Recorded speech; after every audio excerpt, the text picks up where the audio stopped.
Vamos a revisar las principales enfermedades que se caracterizan por pápulas, nódulos y quistes. Y hablamos primero de la escabiosis, o también se conoce con el nombre de sarcoptosis o con el nombre de sarna. Es una infestación por un ácaro que se llama Sarcoptes scabiei, y la que a nosotros nos interesa es la variedad hominis, porque contrario a lo que mucha gente cree, que uno contrae la sarna de un animal, en verdad la variedad hominis es la que puede parasitar la piel del ser humano y permanecer en forma indefinida, cumplir su ciclo vital ahí. Eventualmente puede haber un contacto en un animalito muy parasitado con personal de, por ejemplo, veterinarios que trabajan con albergues. Pueden tener un contagio, pero es autolimitado, es mucho más aparatoso. En cambio, la que vamos a revisar es la escabiosis humana, la sarna humana. Se puede contraer de persona a persona, pero también puede ser a través de fomites, de sábanas, de colchas, de ropa que haya usado alguien que estaba con escabiosis y la puede contraer. Entonces, como ya les mencioné, el parásito cumple su ciclo indefinidamente y la hembra, que va a ubicarse en las capas superficiales de la piel, por debajo de la capa córnea, va a ir depositando diariamente huevos que van a eclosionar entre 7 a 10 días. Y esto es importante recordar para entender el tratamiento. Hay un prurito muy intenso en la escabiosis, pero debemos saber que este prurito se desencadena más por una sensibilización a las proteínas del ácaro. Entonces no va a picar solo donde tiene las lesiones. Es posiblemente que cuando me venga el ácaro también pique, pero puede suceder, lo que sucede más es que pica toda la piel, porque hay esa sensibilización. Y el prurito es tan intenso y tan característicamente frecuente en la noche, que siempre que tengamos el paciente con prurito nocturno, lo primero que tenemos que descartar es que sea SARS. Es verdad que cuando vamos a dormir, cuando nos acostamos, también cualquier otro síntoma se acentúa, las preocupaciones se acentúan, dolores se acentúan, uno se concentra más en sí mismo y puede suceder otros trastornos que también el prurito empeore en la noche. Pero el paciente con escabiosis se despierta con prurito. A veces no puede dormir de prurito y se despierta con escoriaciones, o en la mañana se levanta y lo primero que hace es rascarse. Las lesiones características son pápulas eritematosas pequeñitas y que tienen una pequeña vesícula o una pequeña constricción hemática en la superficie. Los túneles lineares que se describen no siempre se observan, especialmente en la piel adulta. En los niños, en los lactantes, así puede ser que se vean túneles lineares que miden entre 1 o 2 centímetros. Y las otras lesiones que si se pueden observar es donde se debería tomar la muestra para tomar el directo, si es que tenemos dudas del diagnóstico, hacer un examen directo, son las vesículas o perlas escabióticas, que pueden estar sobre todo a nivel de los espacios interdigitales de las manos. También pueden haber nódulos de una superficie eritemato acastañada, muy pruriginosos, inclusive persisten después del tratamiento, y esto se da más en los niños, en púberes y prepúberes, en la zona del escroto o del prepucio. También pueden haber en codos. La distribución de las lesiones es característica según la edad. Así, en el lactante menor podemos observar lesiones en la cabeza, en la cara un poquitito y en las regiones palmoplantares. Cabe destacar que en las regiones palmoplantares Pueden, aparte de las lesiones que hemos mencionado, de pápulas eritematosas, haber vesículas y pústulas. Son simétricas. En la persona mayor, en el niño ya desde el lactante mayor en adelante, la distribución de las lesiones van a ser en el abdomen, en la región periumbilical, en las regiones flexoras de los antebrazos, en los espacios interdigitales, en los codos, genitales externos, regiones mamarias también. Hay una forma clínica donde este patrón no se sigue, que es la escabiosa, la sarna noruega, se la conoce sarna costrosa, que se presenta en pacientes inmunodeprimidos, sea por ejemplo con SIDA, o pacientes ancianos, que también los ancianos tienen una inmunidad baja. Aquí la clínica es eritema generalizado y escamocostra generalizada. Las costras más importantes en las regiones interdigitales. Puede ser asintomática, un paciente que tiene muy baja las defensas, puede ser que no tenga prurito, o también ya me ha tocado ver pacientes con un prurito insoportable, o sea que pueden darse las dos cosas.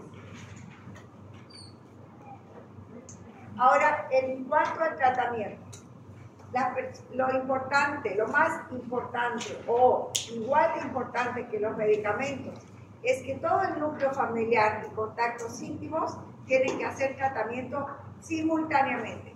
No que unos comiencen un día, otros al otro, todos al mismo tiempo, todos los que viven en la misma casa, ¿no? Personas, obvio, que viven solas, pues tendrán que hacer el tratamiento ya solas, pero que tengan, o personas que tengan una pareja, que se vean de vez en cuando, igual las parejas tienen que hacer tratamiento, ¿ya? Yo les pongo aquí opciones de tratamiento de uso externo. Benzoato de bencilo, no confundir con el peróxido de bencilo, que era para el acné. En esta concentración, también hay más altas, concentraciones más altas, al 25%. Hay combinaciones con azufre. Yo no uso mucho el azufre porque es muy irritante. Entonces, a mí particularmente no me gusta mucho, pero hay formulaciones con azufre. La permetrina, que no viene, no nos llega a las farmacias como preparados, en otras partes hay, pero se puede formular. Y lo mismo que la ivermectina al 1%, que se puede formular también. Tienen dos formas efectivas de aplicarse. Paso uno, lo más importante. Otra cosa importante, todo es más importante. Una cosa importante, aplicar en todo el cuerpo, del cuello para abajo. No buscar cada pápula, cada granito para aplicarle ahí. Del cuello hasta la punta de los pies, entre los dedos, debajo de las uñas. Si es un lactante menor, que tiene la cabeza, que tiene las palmas y las plantas de los pies, entonces también tienen que aplicar ahí. Y en las manitos, cuando ya esté dormido, y le ponen unos guantecitos, porque si no se va, ¿no? La persona que va a estudiar o trabajar, así, es mejor que se aplique en la noche, es entre 8 a 12 horas el producto, y que se bañe en la mañana. Repite 3 noches para una semana y repite 3 noches. Si solamente hace 3 noches, no se va a curar porque los huevos van a implosionar y entonces otra vez va a cumplir el ciclo el parásito. Otra opción, cuando hay surcitos y no van a salir, que el olor es fuerte, entonces como que no es agradable ir y con ese olor de benzoato de bencilo. Pero pueden aplicarse, o si un paciente internado, por ejemplo, se puede dar un ancianito, así que les cuesta bañarse, ¿no? Se aplica en las noches, y se aplica en la noche y se deja, o al día, a la hora que ustedes quieran, pero se queda 48 horas en la piel. Después se baña, después 7 días no se aplica nada y repite otras 48 horas. Entonces son las dos modalidades que ustedes pueden usar para el tratamiento externo de la escabiosis. Después de la primera noche, tienen que cambiar toda la ropa de cama, las sábanas, toallas, todo lo que hayan usado, lavar y planchar. no necesitan ya hervir la ropa. Las colchas o alguna ropa que no puedan lavar, pueden ponerla en una bolsa cerrada por 2 semanas. Todo al mismo tiempo, una sola vez después de la primera noche. No sirve que una noche uno, que otras noches no, tiene que ser una limpieza general. Y planchar los colchones también, si hay sol, pueden ponerlos también al sol. Ahora, un paciente que vive solo o que son solamente 2, que son adultos, que no tienen ninguna patología de base, puede tomar ivermectina. En esta dosis, 200 microgramos, no miligramos, microgramos por kilo de peso, lo que equivale a 6 miligramos por cada 30 kilos de peso. Dosis única y se repite en una semana. Lo mismo. Toma, limpieza al día siguiente y en una semana repite el tratamiento. Y en los casos de los nódulos escarióticos, en esa semana de caso tienen que aplicar un corticoide tópico. Ya sabemos que no podemos usar corticoides de muy alta potencia en la región genital, ¿no? ¿Alguna pregunta ahí? Ya. Pediculosis. La pediculosis se reconoce en 3 formas. La pediculosis capitis, la del pelo, la del cuerpo y la del pubis. La de la cabeza está producida por el agente etiológico Pediculus humanus capitis, el del cuerpo Pediculus humanus corporis y el pubis, el tibius pubis. Pueden contraerse por contacto directo o por compartir, porque son contagios, o compartir ropas, comites, ¿verdad? O peines, o gorras, o las almohadas. El tibius pubis es considerado una enfermedad de transmisión sexual. La pediculosis capitis es una patología que tiene una distribución mundial, independientemente del lugar, puede ser Europa, puede ser América, hay en todas partes. Es más frecuente en niños. Los huevos son las liendres que están adheridas al pelo. En las zonas donde más están es en la región retroauricular y la región occipital. Pueden encontrarse pápulas eritematosas, sobre todo en la región de la nuca, en las personas que recién se han contagiado. En los niños generalmente tienen piojos y pueden rascar la cabeza, pero no se observan siempre las pápulas de la nuca. La principal complicación de la pediculosis capitis es el que por el rascado haya una infección secundaria. Pero aparte de eso, no son considerados como vectores de ninguna enfermedad. Al contrario de lo que sucede con la pediculosis corporis. La pediculosis corporis es más frecuente en los países con clima frío, en situaciones de hacinamiento, porque el pediculus corporis habita en la ropa, está en las costuras de la ropa y en realidad se acerca a la piel para alimentarse, pero su ciclo de vida, los huevos, todo es en la ropa. Entonces, aquí en Santa Cruz es difícil porque nosotros por el clima no usamos muchos abrigos, la gente por el clima igual se baña constantemente, de tutuma, de lo que sea, va al río, pero estamos siempre con esto. Entonces es un poco probable que tengamos, pero en situaciones de hacinamiento y de poca higiene, que no cambien la ropa, sí. Y estos sí pueden ser vectores de enfermedades como el tifus epidémico, la fiebre recurrente, la fiebre de las trincheras. Durante la Primera, Segunda Guerra Mundial hubieron grandes epidemias, tifus exantemático, por estos casos. Entonces los soldados llegaban y ahí sí servía la ropa, ¿no? Y todo uniforme, todo llegaban a hervirse. La pediculosis pubis, ya les dije que es considerada una enfermedad de transmisión sexual. Se presentan pápulas y escoriaciones y el parásito va a ser visualizado adherido al vello púbico. El tratamiento. En el caso de la pediculosis capitis, champús lociones de benzoato de bencilo, de permetrina, igual el mismo ciclo, 3 días, una semana, no se aprovecha esa semana para retirar las dientes, algo práctico para ablandar las dientes por, digamos, un vaso, el equivalente a unos 250 ml de agua, 20 ml de vinagre blanco, que puede ser de manzana o de alcohol, y esa dilución se pone en el pelo y después de unos 15 minutos se pasa el peine fino. Así salen mucho más fácil las dientes. Pueden tomar también ivermectina. Sobre todo, bueno, en el caso de los niños escolares, de las niñitas que tienen más con el pelo largo, yo no soy muy afecta a prescribir la ivermectina porque después se vuelven a contagiar en el colegio.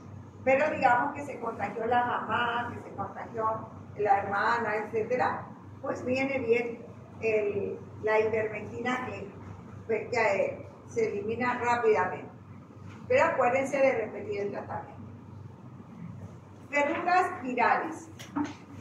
Las verrugas virales están producidas por virus papiloma humano y van a producir una lesión intraepidérmica. Los más frecuentes, hay como 200 serotipos de papilomas humanos descritos, pero los que más frecuentemente afectan y producen estas verrugas son los serotipos 1, 2, 4 y 7, que no son oncogénicos, ¿de acuerdo? Se da más en niños y en adultos. No se sabe bien, se considera que son autoinoculables, o sea que se pueden contagiar con la manipulación, pero hay un factor individual de una susceptibilidad inmunológica a contraer el virus. Y así como hay para contraerlo, también para eliminarlo también, ¿de acuerdo?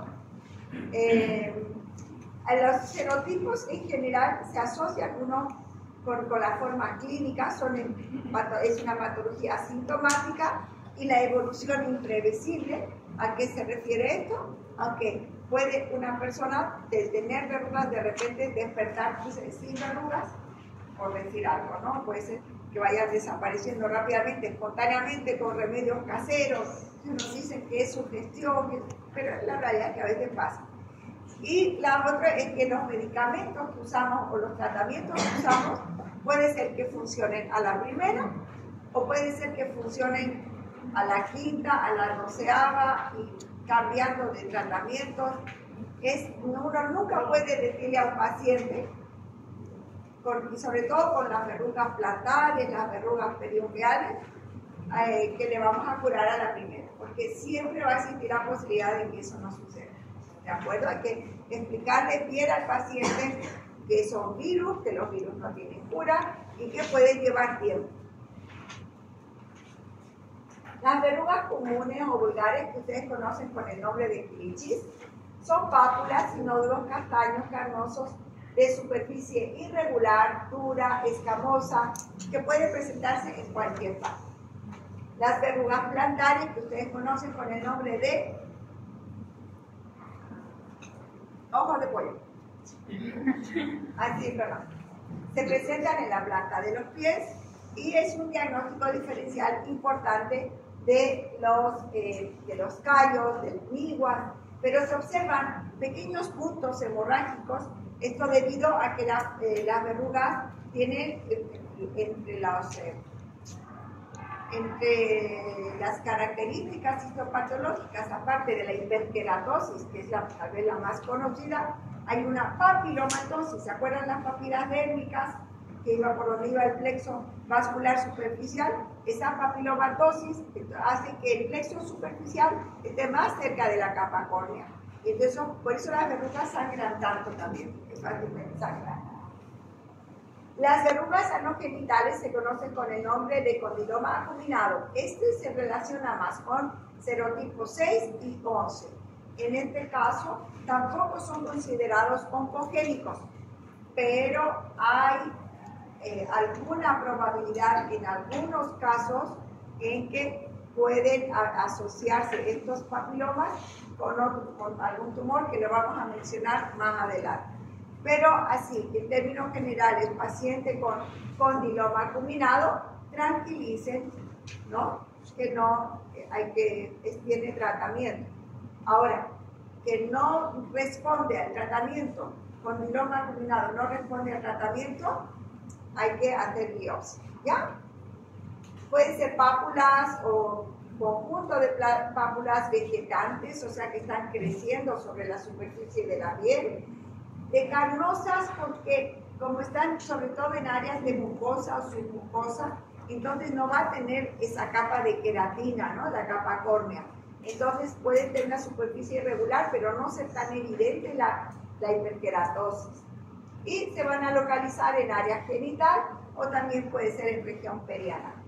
Las verrugas filiformes son lesiones pápulas finitas pedunculadas. Y las planas, vamos a hablar de son pequeñas placas porque hay una sobreelevación, pero es milimétrica, pero pueden ser extensas.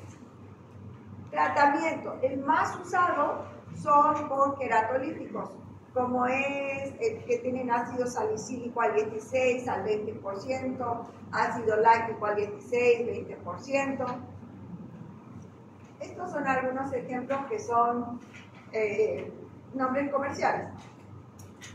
Tienen que tener cuidado, no hay que aplicar cerca de los ojos, esto es más para las verrugas vulgares, para las plantares. Otras opciones de tratamiento, crioterapia, electrodisecación. En el caso del condiloma acuminado, el tratamiento de elección es con podofilina, al 25% se aplica una vez cada 3 semanas. En embarazadas no, porque es teratogénico. En este caso preferimos crioterapia, hacer crioterapia. Si tienen alguna pregunta cuando acabamos cada tema, pueden levantar la mano. ¿Ya? Moslusco contagioso. Es una infección también autoinoculable por el 10. Por eso se llama contagioso.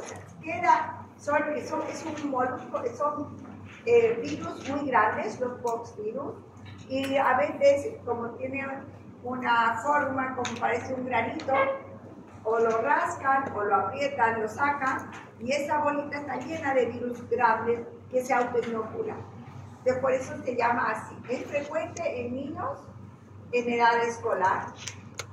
Se disemina por un contacto íntimo, pero también pueden contraerlo en areneros o en piscinas.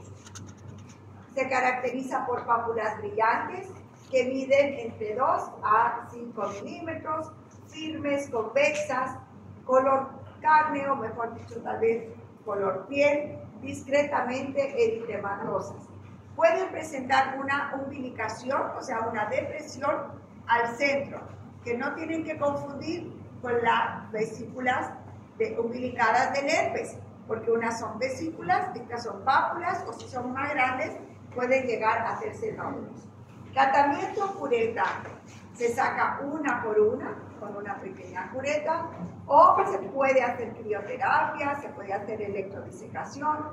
En los niños lo que más usamos es o curetaje o crioterapia, porque la electrodisecación es más dolorosa.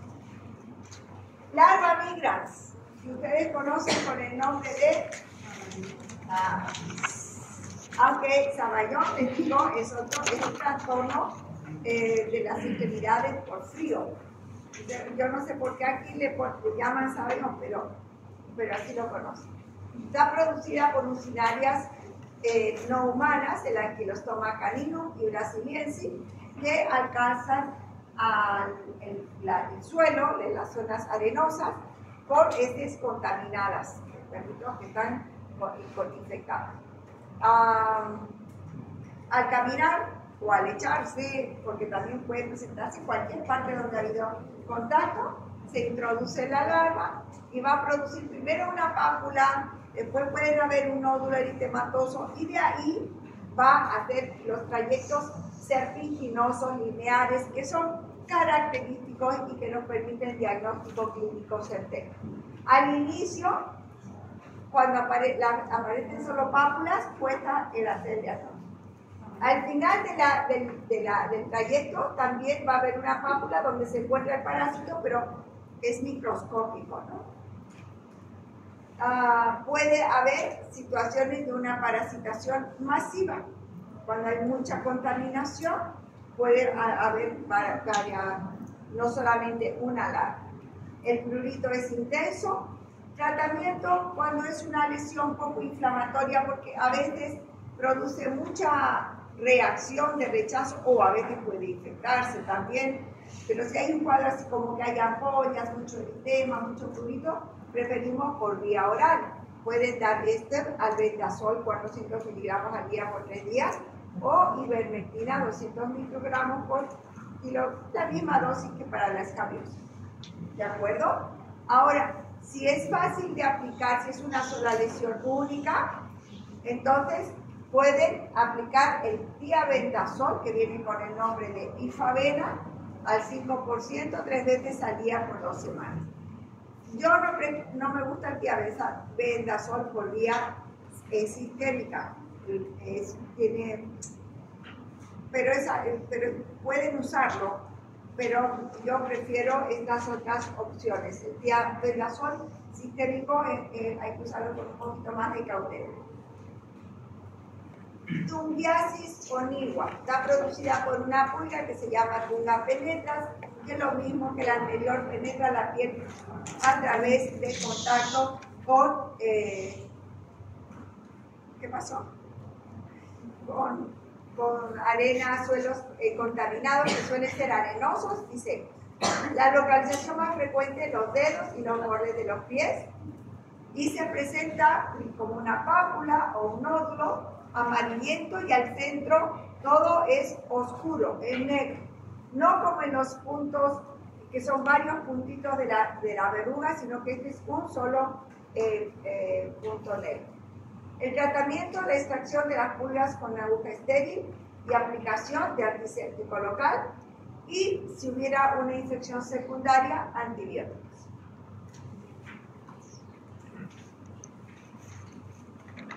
Miasis.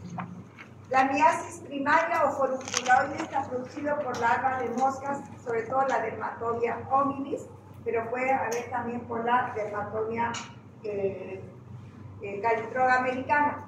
El momento en que penetra la larva a la piel puede pasar desapercibido, generalmente es en áreas expuestas, en extremidades, pero también he tenido pacientes en cuero cabelludo, personas que tienen poquito pelo, alopecia, también he tenido. Al desarrollarse, la larva va a formar un nódulo y después, al principio pueden no ver el orificio, pero después se ve un orificio por donde sale un líquido ceroso, una cerosidad, diferente al contenido de un forúnculo. ¿Cuál es el principal diagnóstico diferencial de la miasis forunculoide? De su nombre, que sale pus. Además, en el forúnculo duele, hay más inflamación. En el caso de la miasis forunculoide, o, ¿cómo conocen ustedes el nombre? Boro, correcto. Este es el boro. Sienten una molestia, describen como una molestia, puede haber un dolorcito pero leve, pero no el dolor de un forúnculo. Después, tratamiento, extracción de la larva, no hay otro. La miasis secundaria puede ser cutáneas o cavitarias. Las cutáneas son cuando hay una úlcera donde han depositado los huevos las moscas comunes, que puede ser una úlcera varicosa, maculada, una úlcera, un tumor de piel, cualquier úlcera cutánea que no tenga los cuidados correctos, donde hayan depositado sus huevos las moscas.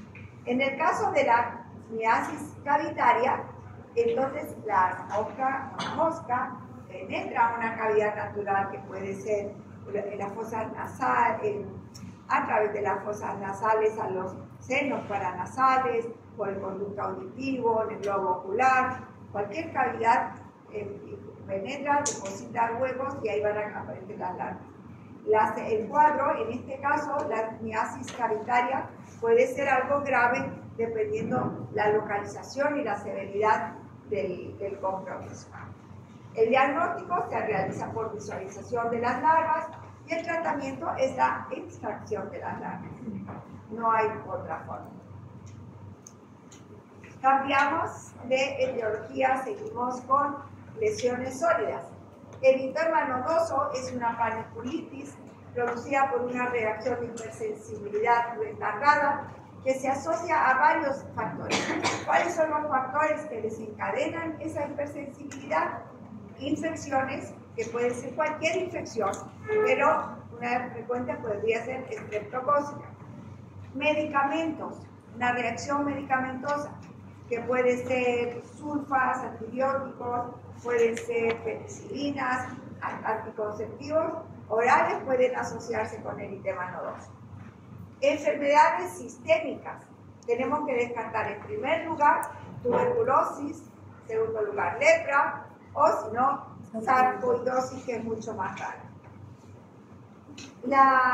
Se caracteriza en el hemograma, el paciente va a estar con mal estado general. Inicia con mal estado general, con artralgias, va a tener mucho dolor en las áreas afectadas, que suelen ser las regiones de las piernas. Entonces pedimos un laboratorio, vamos a pedir laboratorio de rutina para ver cómo está el hemograma, función hepática, función renal, pero además, si buscamos alguna causa, también vamos a pedir el laboratorio pertinente en busca de ese desencadenante. Para confirmar un eritema nodoso en sí, lo que hay que hacer es nomás la biopsia, si queremos confirmar. Hay otras paniculitis. Fíjense que casi todas las enfermedades que hemos ido viendo ahora comprometen dermis y epidermis, pero aquí tenemos una que afecta el tejido celular subcutáneo. Les decía que hay muchas otras paniculitis, pero esta es la más frecuente y se presenta con este infiltrado linfocitario, presencia de células gigantes, eosinófilos e histocitos en los lobulillos, más en la periferia, ¿no? ¿Qué más? Se presentan nódulos que tienen una superficie eritemato acastañada y sobre todo en las regiones pretibiales, en las piernas, pero sobre todo en las regiones pretibiales. Esa es la localización más frecuente. Diagnóstico diferenciales, tromboflebitis superficial, vasculitis, celulitis. ¿De acuerdo? Y el tratamiento, reposo e identificar la causa. Si la causa es medicamentosa, podrá recibir tratamiento con corticoides.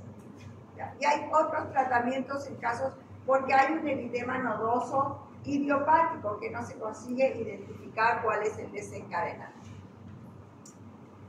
El quiste epidérmico o sebáceo es una formación sólida, benigna, muy común de ver. Se forma de manera espontánea, o sea que no consigamos saber de qué se produce, o puede ser por un pequeño trauma que obstruya el ducto de la glándula sebácea, de ahí se encapsula la glándula y se va acumulando el contenido de sebáceo. Puede a veces calcificarse también. Generalmente tiene un orificio que corresponde al orificio externo del ducto, que puede estar taponado con un tapón de queratina, o puede estar cerrado, ser solamente un nódulo cerrado. Estos que no tienen el orificio de salida tienen más tendencia a inflamarse, puede romperse la cápsula, puede sobreinfectarse, puede tener dolor. Porque habitualmente el quiste sebáceo, si no está inflamado, no duele, es indoloro. La localización más frecuente es en la cabeza y en la región dorsal. El tamaño, entre 1 a 2 centímetros, un poco más, un poco menos, puede variar desde el tamaño. Y el tratamiento es extéresis. La indicación de extéresis es sobre todo cuando se está inflamando, cuando se está infectando, cuando por el tamaño también, o cuando está en una zona que es, o sea, estética, o en la cabeza, que se acuestan y les duele. esas situaciones, pero es quirúrgico y hay que tratar de sacar con toda la cápsula para que no se vuelva a formar.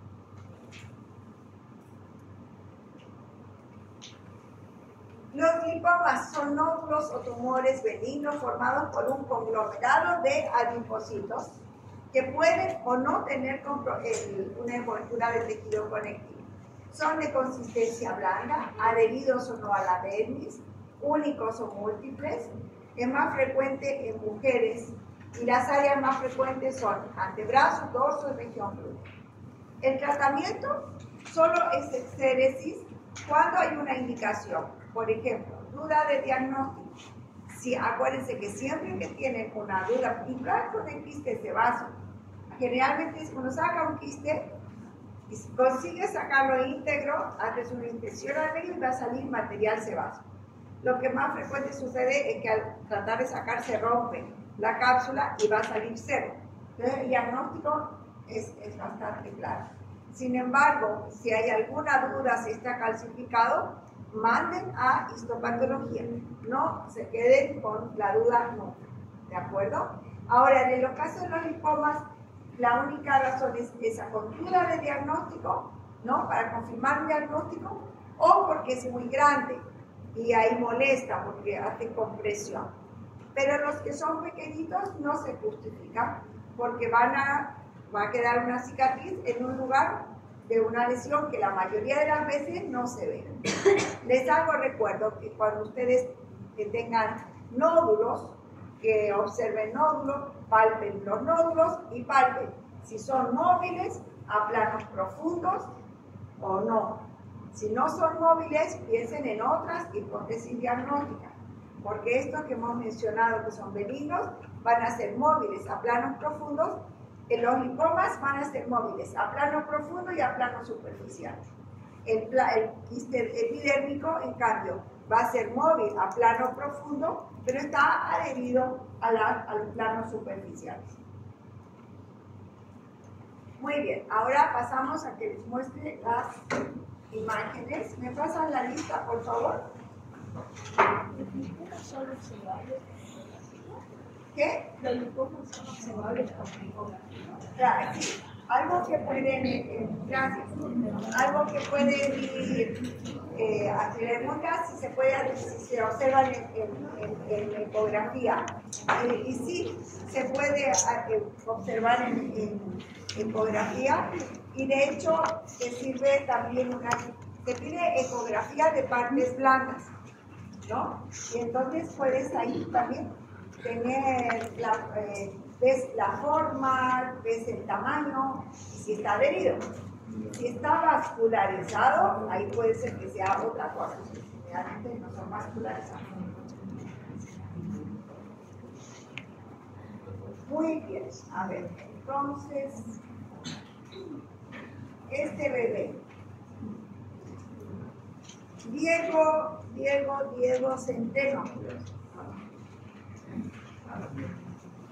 ¿Dónde está? A ver, ¿qué podrías describir en esta imagen? Observa pápulas, tumor de ectematosa. Pápulas e ectematosa. En verdad no se ve tanto el borde, ¿no?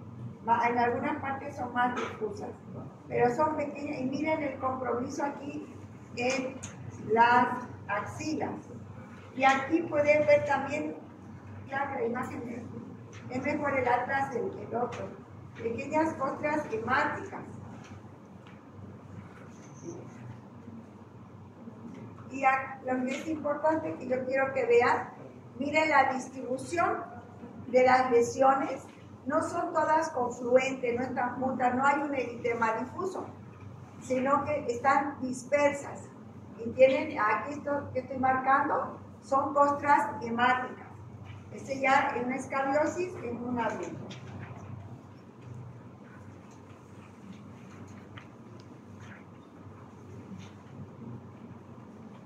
Y aquí, María Julia Espinosa.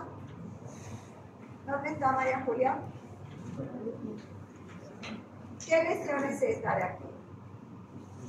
como una ampolla o otro, ¿Ah?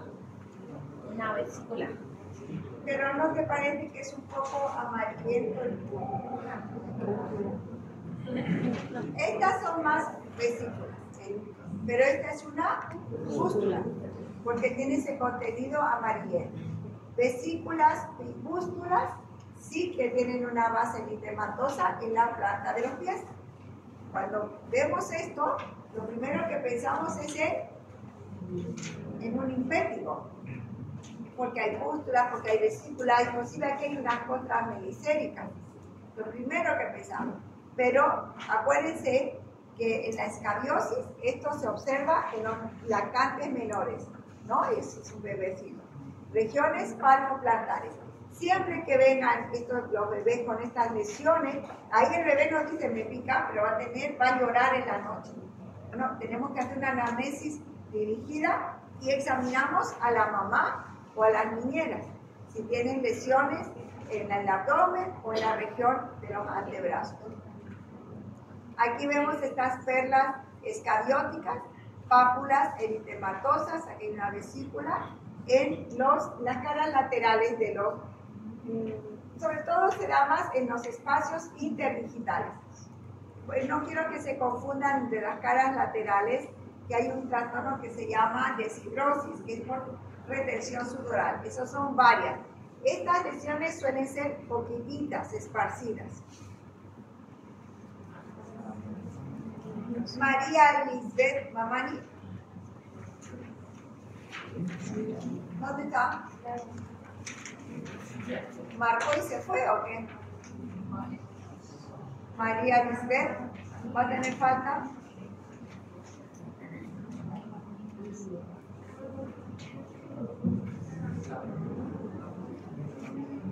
Tomaremos en cuenta. Maylén Sánchez. Ya. Maylén, ¿qué observas ahí? Se observa una alarma. Pero ¿cómo describes? Tú sabes que es una alarma porque ya sabes que la alarma mira. Pero ¿cómo describes? Presencia de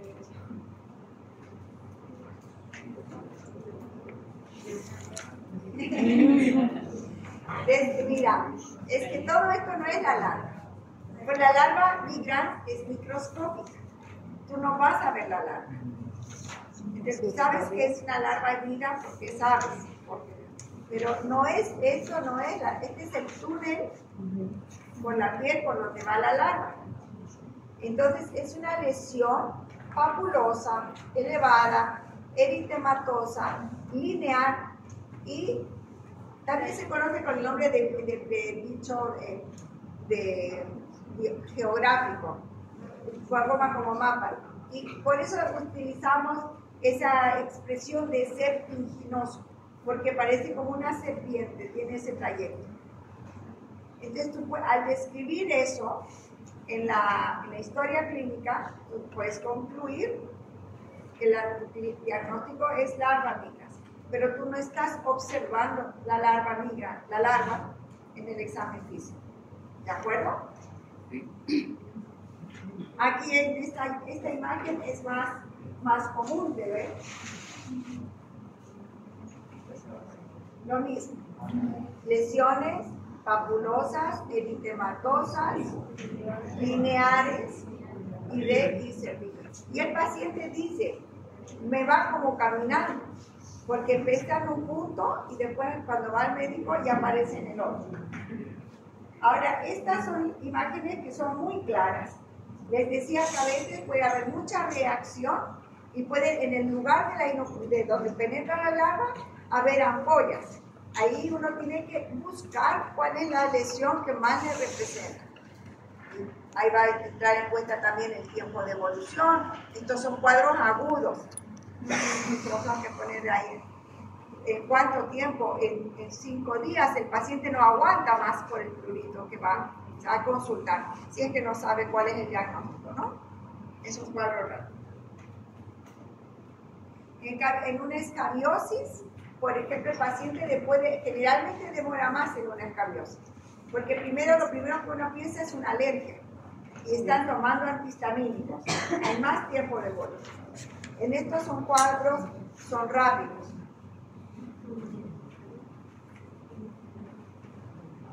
A ver, vamos a hacer aquí igualdad de género. Franklin Uri, ¿qué observo? Veo una lesión elevada con superficie un poco eritematosa y puede ser de una... Pero momento. Lesión elevada, Sí. pero puede ser vesícula, puede ser ampolla, puede ser fintena, puede ser un nódulo, puede ser una pápula, puede ser una placa, puede ser... ¿Cuál es esa?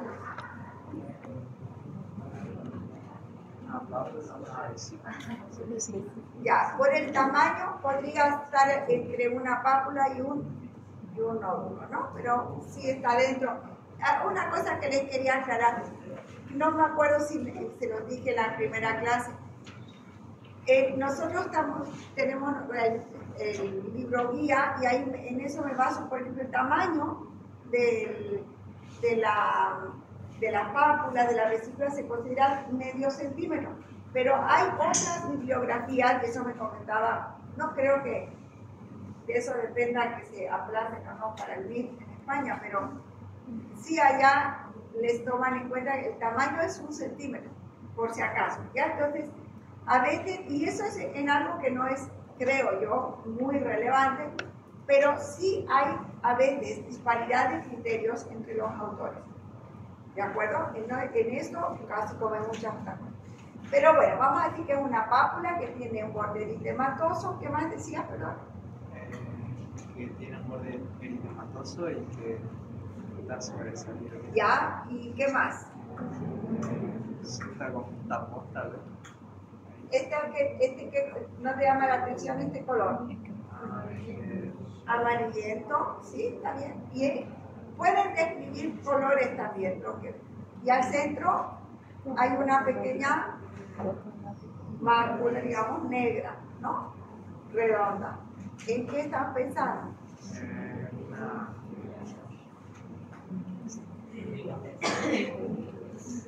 En una lengua. De hecho, yo les pongo en el libro la descripción de la pápula de amarillenta con negro, pero también se describe como una triada con un halo eritematoso. Y aquí es lo mismo, solo que en la planta del pie. Pero cuando están las lesiones en la planta del pie por la presión, sea la pulga o sea en el caso de las verrugas plantares o papilomas, van a crecer hacia adentro de la piel. No se va a hacer hacia afuera, ¿no? Pero esta es en región plantar, un diagnóstico diferencial de una verruga plantar. Pero vamos a ver la diferencia. Aquí hay un punto negro central, que es donde está la pulga. ¿Ya? ¿Esto qué será? A ver, Jessica Calizaya. ¿Cómo describirías? Elevación de la piel con contenido purulento. ¿Qué? Elevación de la piel con contenido purulento. No. Esto, bueno, Es una esto cosa. es una cuestión en fotos. El brillo te puede dar una apariencia amarillenta, pero no es. Ahora te voy a dar una pista. Al palpar esta lesión es sólida y mide aproximadamente 1 centímetro y más a profundidad, más de 1 centímetro. Y sí hay una elevación, pero podría no haber elevación, podría ser plano, pero en este caso evidentemente hay una elevación, es sólida, y aquí hay un orificio, este es un tapón córneo. ¿Qué podría ser? Miasis. Ahí es como solo por descripción de las lesiones, sí pueden ponerle así. Pero ahí va a ser importante la historia clínica. Aquí no hay dolor, no hay inflamación, es de evolución que puede tener años esta lesión. Entonces será un quiste epidérmico o un quiste sebáceo. ¿De acuerdo? Aquí, este es una miasis forunculoide. Ahí este es un nódulo eritematoso y aquí hay un orificio con salida de material seroso. Cuando crece la larva necesita oxigenarse, entonces uno llega a ver la larva. Ya va a llegar el doctor Alcázar, así que no apuro. Pápulas eritematosas, brillantes, color piel. Aquí hay algunas que tienen un eritema, pueden inflamarse, son uniformes, son convexas, pero tienen algunas que tienen al centro una umbilicación. ¿Qué puede ser? Molusco contagioso. Muy bien. Aquí hay una lesión única. Pueden haber un molusco contagioso gigante. Ese es un molusco contagioso. O aquí, estas son verrugas planas. Lesiones planas, color piel. Verruga plantar. A eso es a lo que yo me refería. Con los puntos negros, estos son pequeñas costras por la papilomatosis. Si no tuviera esto, diagnóstico diferencial callo, pero los callos tienen que ser en áreas de fricción, por la protuberancia ósea y la fricción con el calzado, ¿no? Esta es una verruga filiforme. Esta es como... Fíjense, estas prolongaciones, aquí no se ve mucho la queratosis, pero tiene aquí en la punta una queratosis. Es una foto bien característica de lo que es una verruga. Filiforme porque es finita y es vegetante. Diferente de esta que ustedes conocen como quilichis, ¿no? Que son nódulos, son placas hiperqueratóxicas, también tienen los puntos, esas pequeñas costras minúsculas al medio que dan eso como puntos negros, que nos pueden dar fácilmente el diagnóstico. Ahora, ¿cuáles tratamientos aquí? Queratolítico, nitrógeno líquido. En esta de elección, cauterización. En esta, los queratolíticos.